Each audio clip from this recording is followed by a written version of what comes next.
सारे divergent thinker creative होंगे जरूरी नहीं है, बट जितने भी लोग क्रिएटिव हैं दुनिया में वो डाइवर्जेंट थिंकर जरूर होंगे, दिशाओं में जरूर सोचते होंगे, तभी क्रिएटिव हैं। हर व्यक्ति जो दिशाओं में सोचता है वो क्रिएटिव ही सोचेगा, जरूरी नहीं कुछ खतरनाक सा भी सोच सकता है वो। ठीक, तो क्रिएटिव थिंकर सिंपल यहाँ पे, या डाइवर्जेंट थिंकर लिखा होता, out of the box thinker लिखा होता, रिजिड नहीं है, ये फ्लेक्सिबल है, क्योंकि वो एक नहीं तो दूसरा मल्टीपल तरीके सोचती है। ईगोसेंट्रिक थिंकर हो जाएगी, खुद को ही ध्यान में रख के सिर्फ सेल्फ सेंटर्ड हो अगर, तो first option is the right answer. रचनात्मक है बच्ची, सिंपल बात। क्वेश्चन, और हमें बच्चों की क्रिएटिविटी को बढ़ावा देना है। क्वेश्चन नंबर 9 देखिएगा क्या कहता है। With appropriate questions or suggestions, the child's understanding can be extended far beyond the point which she could have reached alone. यानी अगर सही appropriate questions या suggestions सलाह दी जाए बच्चे को, तो उसकी जो अंडरस्टैंडिंग है, उसकी जो समझ है, वो बहुत आगे जा सकती है उस पॉइंट से जिस पॉइंट तक वो खुद से सिर्फ अकेले बिना किसी सजेशन के, बिना किसी हेल्प के जा पाती।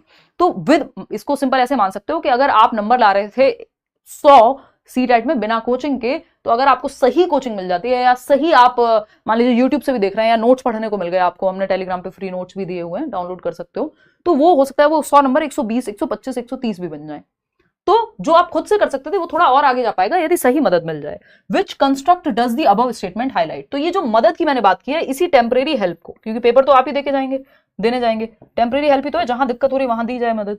तो ये टेम्परेरी हेल्प किस दायरे में दी जाएगी, और जोन ऑफ प्रॉक्सिमल डेवलपमेंट में। संभावना है आपकी संभावित विकास सिर्फ यहां तक का नहीं है, आप तो यहां जा पाएंगे, लेकिन ये दूरी तय होगी स्कैफोल्डिंग की मदद से, और उस दायरे में होगी जहां तक आपका विकास होने की संभावना है, जिसको जोन ऑफ प्रॉक्सिमल डेवलपमेंट कहते हैं, समीपस्थ विकास का क्षेत्र कहते हैं।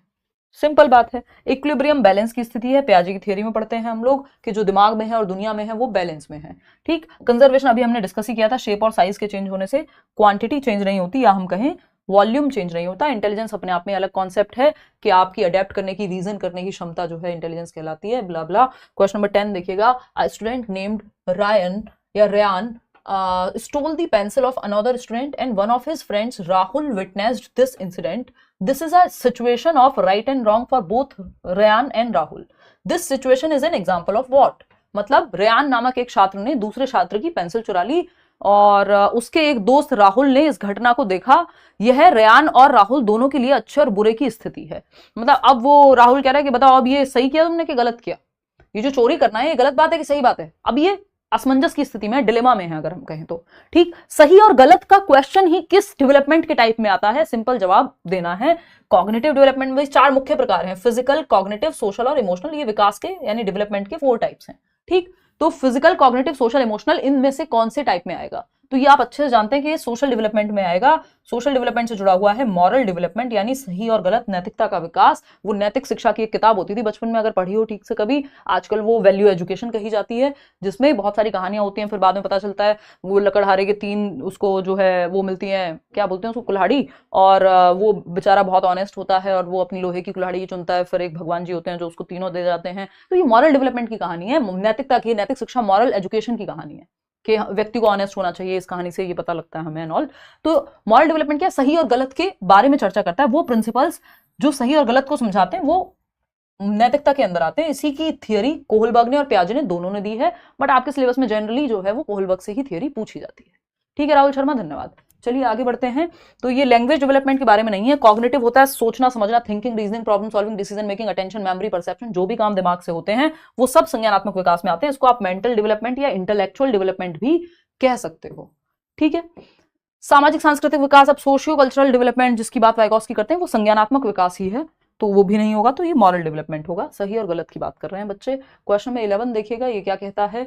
Eight this stage children see rules as given by authority, यानी गॉड, पेरेंट्स और टीचर्स। यानी इस अवस्था में बच्चे नियमों को भगवान ने बनाया है, माता पिता ने बनाया है, शिक्षक ने बनाया है, and these rules are permanent. और नियमों को यानी रूल्स को बदला नहीं जा सकता। मम्मी ने कहा है कि 10 बजे घर में या 4 बजे खेल करके घर वापस आ जाना है, तो ये रूल फाइनल है, इसमें कोई भी परिवर्तन संभव नहीं है।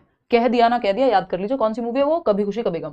तो ये चेंजेबल नहीं है, परमानेंट है, ये रूल्स अनचेंजेबल हैं एंड रिक्वायर स्ट्रिक्ट ओबीडियंस, यानी इनका सख्ती से पालन करना है ना, इनका सख्ती से पालन करना है। Autonomous morality, heteronomous morality, conventional morality या पोस्ट कन्वेंशनल मॉरलिटी। अब इसमें आप लोग कंफ्यूज होंगे क्योंकि ये थोड़ा सा डिफरेंटली चलेगा। देखिएगा, तो अगर हम देखें यहाँ पे एट व्हाट स्टेज, देखिए पियाजे ने भी मॉरल डेवलपमेंट की थियरी दी है, उसी थियरी के बेस पे कोहलबर्ग ने अपनी मॉरल डेवलपमेंट की थियरी को डेवलप किया या बनाया है। ठीक है, तो ऑनलाइन में ये हुआ है कि ऑटोनॉमस और हिट्रोनॉमस पे पूछ लिया क्वेश्चन, इसलिए इसको शामिल किया है, नया क्वेश्चन है। ऑटोनॉमस और हिट्रोनॉमस मॉरलिटी की जब हम बात करते हैं तो ये पियाजे की मॉरल डेवलपमेंट की थियरी में इस पे चर्चा हुई है, और इसको अगर आप कोहलबर्ग की दृष्टि से देखोगे तो यहाँ पे ये प्री कन्वेंशनल में जाएगा, कन्वेंशनल और पोस्ट कन्वेंशनल में उस सेंस में नहीं जाएगा। तो अगर हम देखें यहाँ पे तो ये ऑटोनॉमस मॉरलिटी होती है जब बच्चा खुद से अपने डिसीजन अपना सही गलत खुद से जो है ले पाए, तो ये स्वतंत्र, लेकिन ये स्वतंत्र तो है नहीं, ये है हेट्रोनॉमस मॉरलिटी। मुख्य रूप से उसमें दो ही स्टेजेस हैं, बाकी तो बाद में शामिल की गई, कुछ और भी स्टेजेस बनाई गई। तो ये विषम नैतिकता कह लीजिए, हेट्रोनॉमस मॉरलिटी, जहां पे दूसरों पे है ना, जो उसकी सही और गलत है, रूल्स हैं, वो दूसरों पे आधारित होंगे, जो पेरेंट्स ने या बाकी लोगों ने, अथॉरिटी ने बनाए हैं। यहाँ पे ऑटोनॉमस, हिट्रोनॉमस के बाद आती है ऑटोनॉमस। ऑटोनॉमस में वो खुद से सही गलत डिसाइड कर सकता है। तो ये सिंपल सेकंड आंसर है, इन दोनों का यहाँ कोई लेना देना है नहीं, क्योंकि ये पूछे ही पियाजे के अकॉर्डिंग, अकॉर्डिंग टू पियाजे भी लिखा जा सकता है, या फिर प्री कन्वेंशनल यहाँ दे दिया होता। ऐसी ही एक बात कोहलबर्ग की थियरी में भी आती है कि रूल्स जो है वो अनचेंजेबल है एंड ऑल, बट वो दो तरह से पूछा जा सकता है, इसलिए कन्वेंशनल के साथ हम नहीं गए, उसको पूछने का तरीका फिर डिफरेंट होगा, नहीं तो फोर्थ स्टेज में भी ऐसा होता है। ठीक, क्वेश्चन नंबर 12 देखिएगा और बताइएगा। An old man named Ramu has certain needs of prestige and wants a feeling of accomplishment in his life। यानी एक बूढ़ा व्यक्ति है रामू, जिसके सर्टेन नीड्स हैं प्रतिष्ठा की। होते ना थोड़े उम्र में जैसे जैसे लोग बढ़ते हैं तो उनको चाहिए होता है सम्मान, है ना, हमें ऐसा कैसे कह दिया, हमारी बेइज्जती कर दी, ये बहुत सुना होगा आपने समाज में। ठीक, तो सम्मान प्रतिष्ठा की नीड है ना, दादाजी हैं घर में तो या दादी जी हैं तो इज्जत होगी ऑफकोर्स।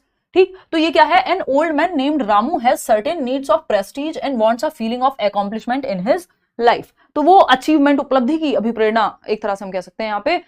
तो प्रतिष्ठा की जरूरत है एक तो रामू को, और दूसरी जीवन में उपलब्धि की भावना चाहते हैं कि हाँ मैंने कुछ किया है, सम्मान की भावना, उपलब्धि की भावना।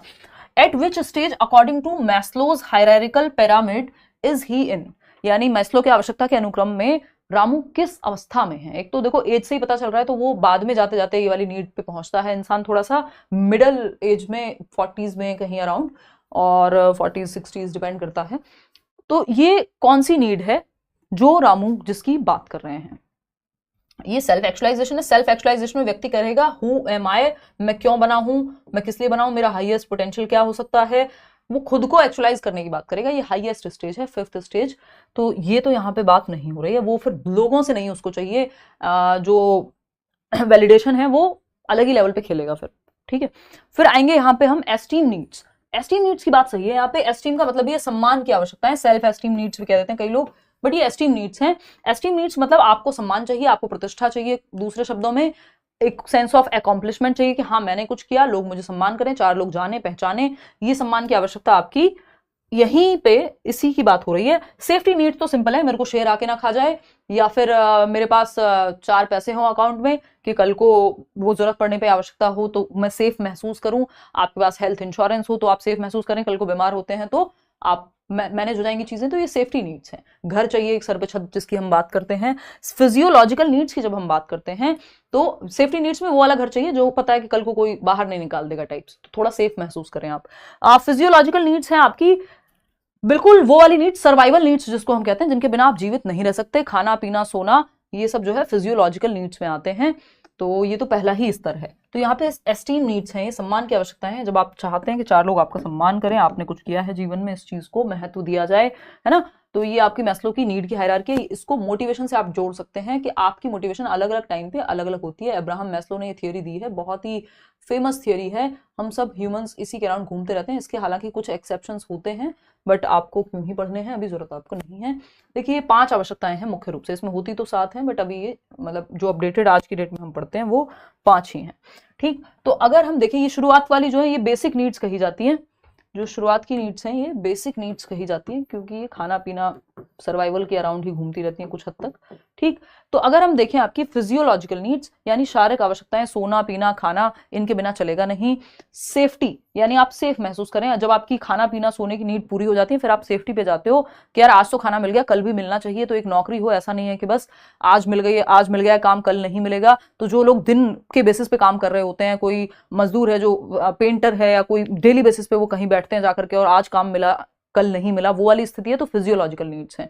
सेफ्टी, जब आपको अब आप सेफ्टी की तरफ बढ़ना चाहते हैं कि एक पक्की नौकरी हो जाए टाइप्स, जिसके लिए आप तैयारी कर रहे हैं, तो गवर्नमेंट जॉब में वो सेफ्टी की फीलिंग होती है, तो ये हुआ सेकंड लेवल। फिर आता है आपका third level, love and belongingness, यानी आपको खाना पीना मिल रहा है, आपको पता है आपको शेर आके नहीं खाएगा, तो अब आपको लव एंड बिलोंगिंगनेस की जरूरत महसूस होती है ना। तो वो वाली जो सारी भी प्यार मोहब्बत की बातें हैं या परिवार के साथ कनेक्शन की बात